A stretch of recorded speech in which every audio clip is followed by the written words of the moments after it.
guess like my question to you is, how do you deal with cravings? Like, when you're on like a diet or something, Yeah. and let's say like you're craving for sweets or like something salty, Yeah. like how do you deal with that? Or like where does So, it come from? so short answer, I would say have them, right? And it gets a little bit more complex from there because think about this, like the psychology of like cravings and just human psychology in general. When we want something, right, and we push it off, what usually tends to happen is we keep thinking about it, right? We think about it, we think about it. Say you have a cravings for, I don't know, a McDonald's burger. And sure, maybe for the first day you can be like, oh no, I won't have it. Second day comes around, you're still thinking about it. Third day comes around, still thinking about it. Yeah. But then this craving is so huge and it's so big that what happens is people will actually say, screw it. They'll reach a breaking point, and when that happens, because that signal is so loud, they'll like binge and they'll go so extreme. Whereas if you just satisfy the cravings, maybe you could have just a burger, right? Or even something smaller. Maybe it's a few Oreos. Yeah. When you look at the whole week, you're much better off having that small serving compared to that big binge episode, right? So that's kind of the psychology behind it. Yeah. But when we're talking about actual tactics, it's like, why are you having these cravings? Are you hungry? Or are you stressed or emotionally eating? Yeah. And those are the two things that have to be like kind of thought about, right? It's like most people, honestly, they're not eating because they're hungry. They're not eating these snacks because they're hungry. They're like, they're hungry for something else, right? And usually they're chasing a feeling that specific food would give them, right? So we all have certain foods that make us feel a certain way, Yeah. right? Whether that's my mom used to give me this food or cook this food for me, so I know when I have it, I'll feel good, right? So it's not necessarily because if it was hunger, sure, we could do the basic things. Oh, eat more protein, eat more fiber, eat more volume. Cool, that's what you'll hear in social media and stuff.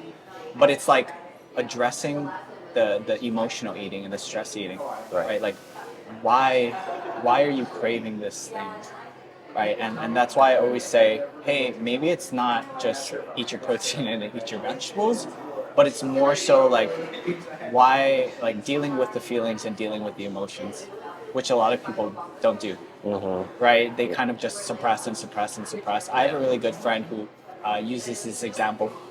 If you had a kid come up to you and they were super sad that their dog died, right? You wouldn't just say, oh, here, Sally, like, don't have feelings, like, here's a box of cereal, go eat that.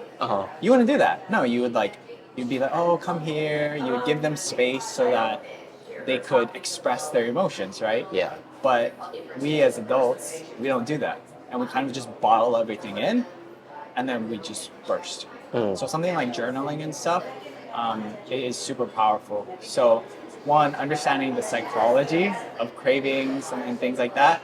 Number two, maybe you are hungry, right? And that's the protein, the vegetables, eating for volume. Yeah. But it's also stress and emotional eating. So 3 prongs. Oh wow. Right? Yeah. I know that was, does that make sense then? Yeah, definitely. I never knew it went so like visceral. To like, I always thought cravings were something like kind of superficial, like like I just want to grab a bag of chips or something, and or like like a bottle of soda. But yeah, it's pretty good insight. Yeah, we can.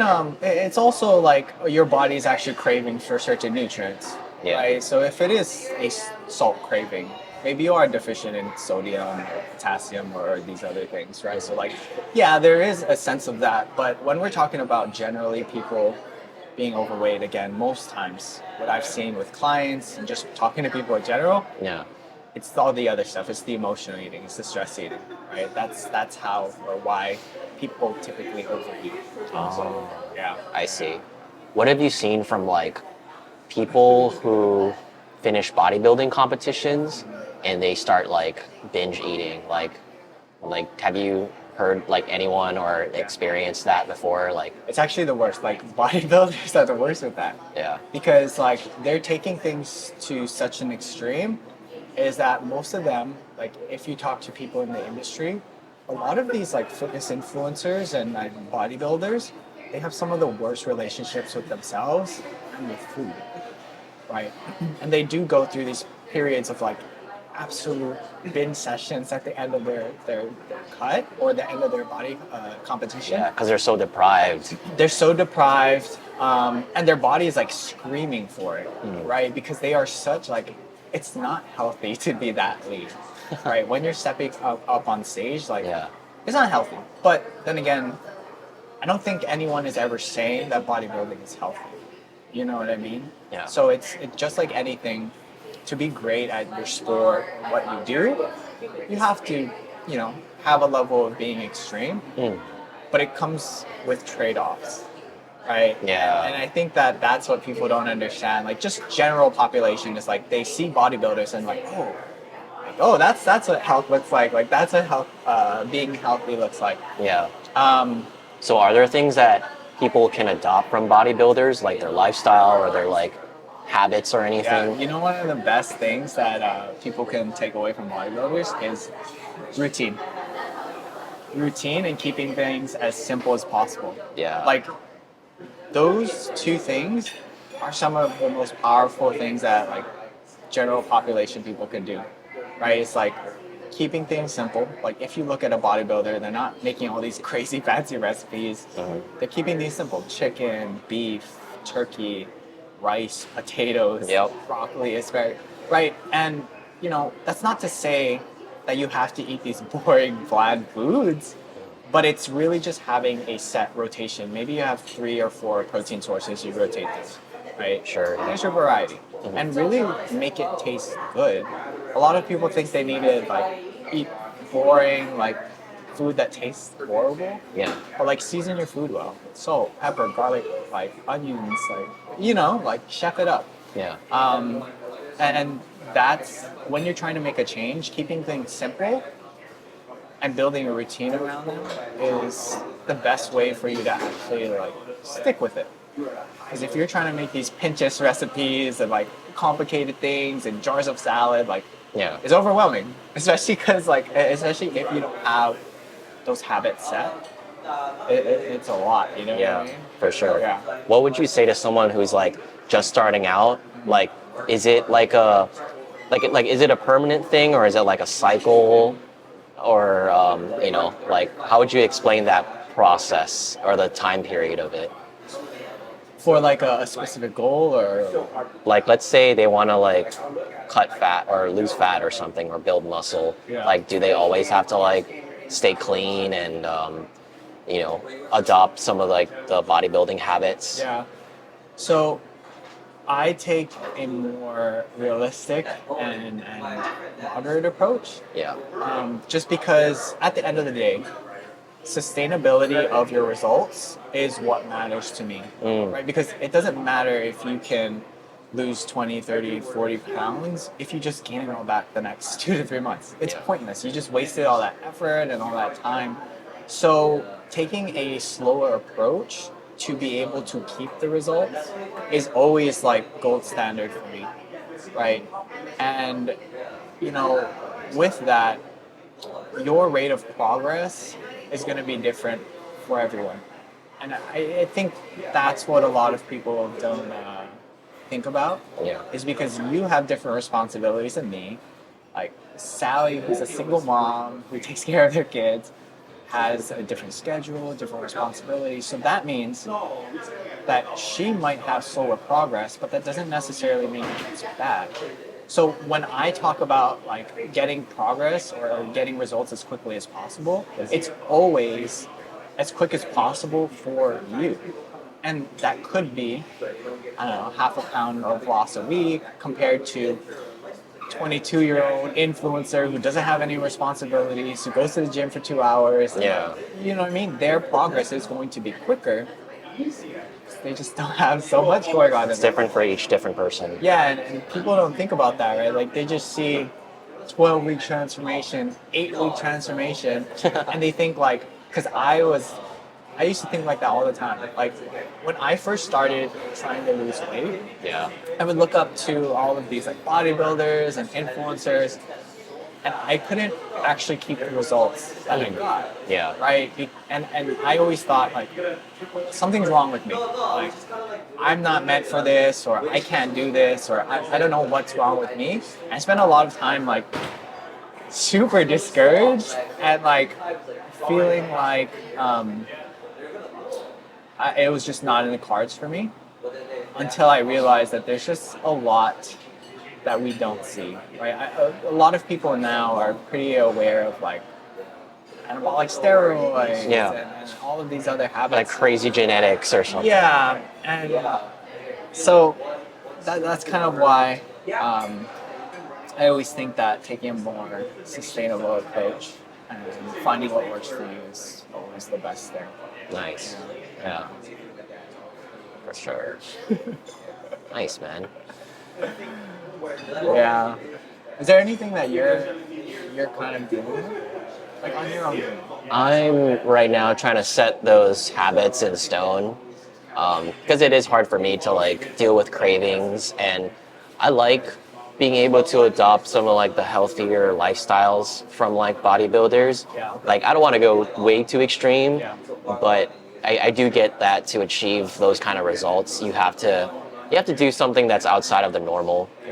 Um, I've been kind of losing weight like little by little, but it's not anything like too drastic, like over 2 pounds a month or something like that. Like it's I've been trying to understand my pace more, Yeah. and just get like a feel of how many calories I'm losing a week.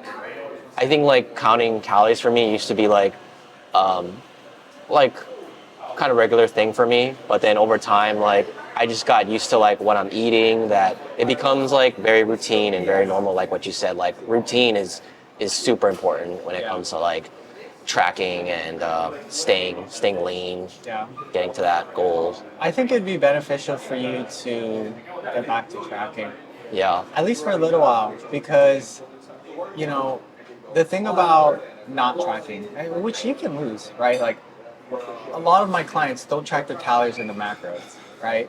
Um, but it's just one less variable to think about, right? And if you are in this place of like, oh, I've been trying to do this for years and years, and I can lose 2 pounds a month, but I gain it all back. It's because there's no, we're not looking at the metrics, right? Like we're not aware of these things.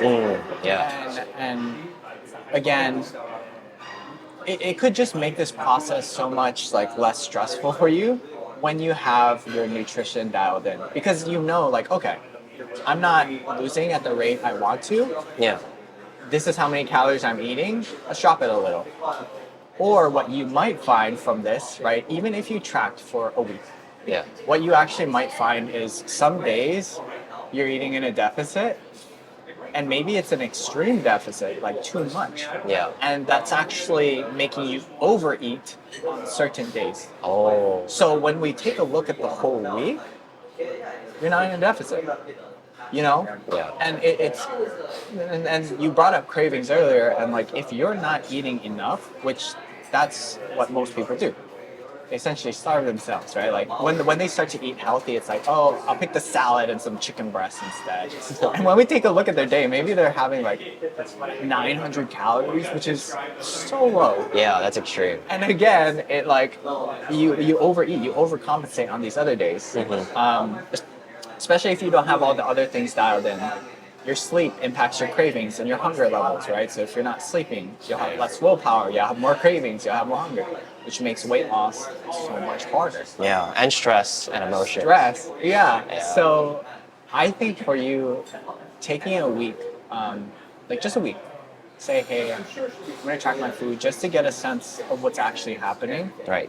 And again, this is I do this with clients sometimes. Is like just track for 1 week, see what's happening, and you might surprise yourself, right? You might be like, oh, I thought I was eating this much, but I'm actually eating this much. Yeah. Or you might find out like, hey, during the weekday, this is really common. It's like I'm staying in my deficit, but on the weekends, when I have more free time, when I'm more social, I overconsume.